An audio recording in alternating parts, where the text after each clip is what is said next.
Hi welcome back maths Naresh ఈ class. ఇవాళ మనం డిప్లొమా ఫస్ట్ ఇయర్కి సంబంధించిన M1లోని యూనిట్ 2 ట్రిగనోమెట్రీ దానికి సంబంధించిన మన పబ్లిక్ ఎగ్జామ్ క్వశ్చన్ పేపర్లో 13th B question properties of triangles. So దానికి సంబంధించిన ఈ ప్రాబ్లం 5 మార్కులకి అడుగుతూ ఉంటాడు. ఒకసారి చూద్దాం ఎలా చేయాలో. In a triangle ABC if a is equal to b is equal to c, ఆ 3 సైడ్స్ ఆఫ్ ఏ ట్రయాంగిల్ అయితే మనం కాస్ A/2 వాల్యూని, కాస్ B/2, కాస్ C/2 వాల్యూని కనుక్కోవాలి. ఓకే, మరి చూద్దాం. ఒక ఫార్ములాని గుర్తుపెట్టుకోవాలి. కాస్ A/2 మనకి తెలుసు. కాస్ ఏ యాంగిల్ కనుక్కోవడానికి cos A is equal to ఏంటి? B² + C² - A² / 2BC. Okay, ఇక్కడ A/2 సబ్ మల్టిపుల్ ఉన్నప్పుడు ఏంటి ఫార్ములా అంటే square root of S - B into S into S - A వస్తుంది డివైడెడ్ బై BC. ఓకే, అదేవిధంగా cos B/2కి root of S into S - B/AC వస్తుంది. Okay, yes. అదేవిధంగా sine A/2కి ఫార్ములా, సైన్ A/2కి ఏంటంటే S - B into S - C divided by BC. సైన్కైనా కాస్కైనా డినామినేటర్ ఒకటే, అంటే BC అలానే వస్తుంది. న్యూమరేటర్ మాత్రం మారుతుంది. కాబట్టి సైన్ A/2లో S - B into S - C వస్తుంది. ఓకే, మరి ఇప్పుడు ఇంకా స్టెప్ బై స్టెప్ చేద్దాం. ఫస్ట్ ఇచ్చిన డేటాని రాస్తున్నాను. Given that A is equal to 4, B 5, C is equal to 7. ఇప్పుడు మనం చెప్పిన ఫార్ములాలో S కావాలి. S అంటే some of sides of a triangle, అంటే A + B + C/2. కాబట్టి ఫస్ట్ మనం Sని కనుక్కుంటున్నాం. S is equal to A + B + C divided by 2.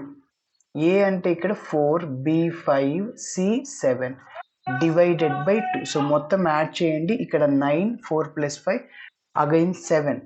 So 7, 16. 9 + 7, 16 డివైడెడ్ by 2. So 2 ones 2 8 times. కాబట్టి S వచ్చేసింది. ఇప్పుడు ఇంకా మనం కాస్ A/2ని కనిపెడతాం. So cos A/2 is equal to formula ఇందాకే చెప్పాను, S ఇంటూ S - A. ఇక్కడ క్యాపిటల్ A ఉన్నప్పుడు స్మాల్ a వస్తుంది న్యూమరేటర్లో. అదేవిధంగా క్యాపిటల్ B/2 ఉన్నప్పుడు స్మాల్ b వస్తుంది. డినామినేటర్లో BC అలానే వస్తుంది. సో అన్ని వాల్యూస్ని సబ్స్టిట్యూట్ చేస్తున్నా. S అంటే 8, ఇక్కడ మళ్ళీ S - A అంటే 8 - A అంటే సైడ్ 4 డివైడెడ్ బై BC. Bని Cని మల్టిప్లై చేయండి, 5 into 7. Next continuation step. Cos A/2 is equal to root of, ఇక్కడ 8 రాస్తున్నా, 8 - 4 4 డివైడెడ్ బై 5 ఇంటూ 7. సో ఇంకా క్యాన్సిల్ ఏం అవ్వదు. So 8 into 4 32 divided by 7 into 5 35. Cancel ఏం చేయలేం కాబట్టి దాన్ని అలానే రాసేస్తున్నా. ఇది కాస్ A/2 వాల్యూ. అదేవిధంగా సెకండ్ వన్ కనుక్కోవాలి, కాస్ B/2. కాస్ B/2కి ఏంటి formula? Route of S into S - B divided by, ఇక్కడ B ఉంది కాబట్టి AC వస్తుంది. ఓకే, ఇంతకుముందు మీరు గమనిస్తే క్యాపిటల్ A ఉన్నప్పుడు న్యూమరేటర్లో స్మాల్ a, దాని తర్వాత BC రాస్తాం. ఇక్కడ ఏంటి, క్యాపిటల్ B ఉన్నప్పుడు న్యూమరేటర్లో స్మాల్ b, ఇంకా B రాయకూడదు, డినామినేటర్ AC రాయాలి. Okay, yes. Cos B/2 is equal to root of S అంటే ఇక్కడ మళ్ళీ 8 ఇంటూ 8 - B అంటే ఏంటి, ఇక్కడ 5 డివైడెడ్ బై AC. A అంటే 4 అగైన్ మళ్ళీ C అంటే 7. So which is equal to root of 8 into 8 minus 5 అంటే 3 డివైడెడ్ బై 4 ఇంటూ 7. మళ్ళీ ఇక్కడ కూడా 4 వన్స్ 4 2 టైమ్స్ క్యాన్సిల్ చేయొచ్చు. 2 ఇంటూ 3 6 అవుతుంది. Root 6 divided by 7. ఇది కాస్ బి బై 2. అదేవిధంగా లాస్ట్ ఇంకొక వాల్యూ కనుక్కుంటాం. Cos C by 2. Cos C by 2కి ఫార్ములా ఏంటి?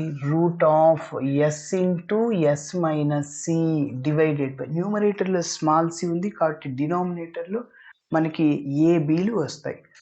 Divided by AB is equal to root of S అంటే ఇక్కడ 8 ఇంటూ ఎస్ మైనస్ సి అంటే 8 మైనస్ సి అంటే 7 డివైడెడ్ బై ఏబి అంటే 4 into 5. So is equal to root of 8 into 8 minus 7 1 అవుతుంది.